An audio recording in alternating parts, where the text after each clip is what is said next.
بسم اللہ الرحمن الرحیم نحمد و نصلی علی رسولہ الکریم اما بعد۔ اسلام کیسے سکھائے؟ ابھی تک سیکھے دیکھ رہے تھے اپنے۔ انشاءاللہ اب ہم اس نظریے سے سوچیں گے کہ اسلام کیسے سکھائے۔ اس میں کوئی شک ہی نہیں ہے کہ سب سے پہلے ہم کو یقین ضروری ہے۔ اللہ اور آخرت پر یقین بہت زیادہ ضروری ہے۔ ہمارے نا یقین بہت کمزور ہے۔ اسلام کیسے سکھائے میں سب سے پہلے یقین کو پکا کرنا پڑے گا، اور یقین کو پکا کرنے کے واسطے غور و فکر بہت ضروری ہے۔ غور و فکر بہت ضروری ہے۔ ہماری غفلت ہم کو غور و فکر کرنے دیں گی نہیں، اور ہمارے یقین پکے ہوں گے نہیں۔ ہم نے اللہ کی رسی کو چھوڑ دیا۔ اللہ تعالیٰ کی رسی کیا ہے؟ قرآن۔ ایک مرتبہ ہمارے نبی صلی اللہ علیہ وسلم صحابہ کے مجمع میں داخل ہوئے۔ اچانک آئے، ایک دم اچانک آئے۔ صحابہ حیران ہو گئے، اور آتے ہی ہمارے نبی صلی اللہ علیہ وسلم نے سوال پوچھے، کیا تم اس بات کی گواہی نہیں دیتے کہ اللہ کے سوا کوئی معبود نہیں اور محمد صلی اللہ علیہ وسلم اللہ کے بندے اور رسول؟ صحابہ فوراً بول پڑے، ہاں حضور، کیوں نہیں دیتے۔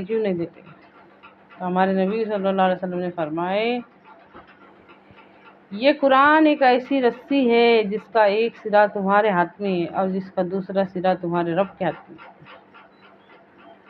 یقین کے واسطے غور و فکر ضروری ہے۔ غور و فکر کے واسطے سوچ سمجھ ضروری ہے، اور وہ سوچ اور سمجھ ہم کو ملے گی قرآن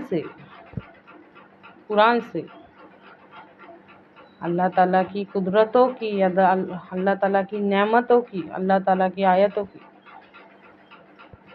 باتوں سے ہماری سوچ اور سمجھ بنی گی۔ قدرت کہتے ہیں کر سکنے والا، کرنے والا۔ آیات کہتے ہیں نشانی، ثبوت۔ اللہ تعالیٰ کی نشانی، ثبوت، اللہ تعالیٰ کی قدرت کے نظارے، یہ سب کے سب ہمارے غور و فکر میں، نعمت، اللہ تعالیٰ کی نعمتوں کے ذکر، یہ سب کے سب ہمارے سوچ و سمجھ میں کب آئیں گے؟ جب ہم غور و فکر کریں گے۔ اور ہم غور و فکر کرنے والے کب بنیں گے؟ جب ہم یقین کرنے والے بنیں گے۔ اچھی طرح سے سمجھیے اس کی بات۔ اسی طرح اللہ کے حکموں کی اہمیت ہے۔ اللہ کے حکموں کی اہمیت ہمارے سمجھ میں نہیں آ رہی۔ اسلام کیسے سکھائے میں اللہ تعالیٰ کے حکموں کی اہمیت کو سمجھنا پڑے گا۔ اس چیز کو کامیابی سمجھنا پڑے گا جس کو اللہ تعالیٰ نے کامیابی کہا ہے۔ اللہ تعالیٰ نے ہم تمام انسانوں کی، دنیا اور آخرت دونوں کی کامیابی دین پر چلنے میں رکھی ہے۔ تو کیا ہم کامیابی کو کامیابی سمجھتے؟